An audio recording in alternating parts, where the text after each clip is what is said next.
देख रहे हैं आपका अपना टेलीवीज टीवी चैनल, जहां पर मैं प्रिया पांडे आप सभी का एक बार फिर से स्वागत करती हूं।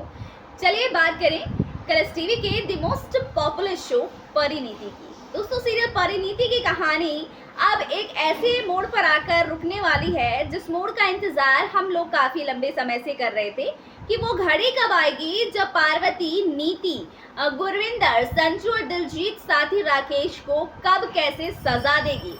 क्योंकि पार्वती एक परी जो है पार्वती के रूप में आई ही इसलिए है ताकि वो इन चारों को इनके किए की सजा दे सके। और ऐसे में फाइनली वो वक्त आ चुका है जब पार्वती ने ये डिसाइड कर लिया है कि अब हमें इसे जो है सजा देनी ही होगी।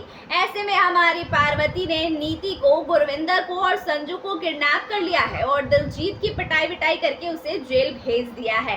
और राकेश का नंबर अब कुछ समय बाद लगेगा ही, लेकिन इससे पहले यहाँ पर संजू की आंखों के सामने पार्वती नीति को और गुरविंदर को खूब पीट रही है और उनसे उनके गुनाह के बारे में एक एक करके सारे मामलों को सॉल्व कर रही है। और ये सब देखकर संजू कुछ समझ नहीं पा रहा है, बस वो पार्वती को रोकने की कोशिश कर रहा है, मगर पार्वती रुकने का नाम नहीं ले रही है। वो लगातार हमला कर रही है नीति पर और गुरविंदर पर, और साथ ही साथ वो संजू पर भी आरोप लगा रही है कि तुमने भी मेरे साथ गलत किया है और इसकी सजा मैं तुम्हें भी दूंगी।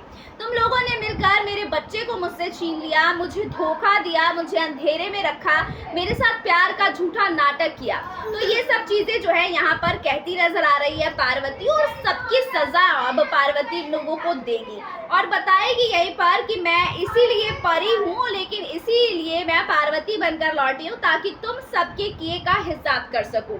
संजू, जिससे मैंने सबसे ज्यादा प्यार किया, उस तक ने मुझे धोखा दिया। नीति, जिससे बचपन से मैंने अपनी जान से भी ज्यादा प्यार किया, उसने मुझे जान से मारने की कोशिश की, इवन उसने तो मुझे जान से मार ही दिया था।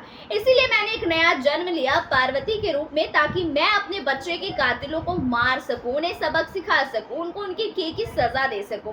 जहाँ संजू चीख चीख कर कहता है कि नहीं, ऐसा नहीं है, तुम गलत समझ रही हो, तुम्हारे साथ जो कुछ भी हुआ वो सब एक महज हादसा था, मैं वहां तुम्हें बचाने आया था। लेकिन पार्वती उन सभी बातों को नकारती है और बहुत तेज चिल्लाकर कहती है कि नहीं, अब झूठ बोलने का कोई फायदा नहीं है, क्योंकि सच मैंने अपनी आंखों से देखा है। तो कहानी बस यहीं से चलने वाली है आगे रिवीलिंग की तरफ।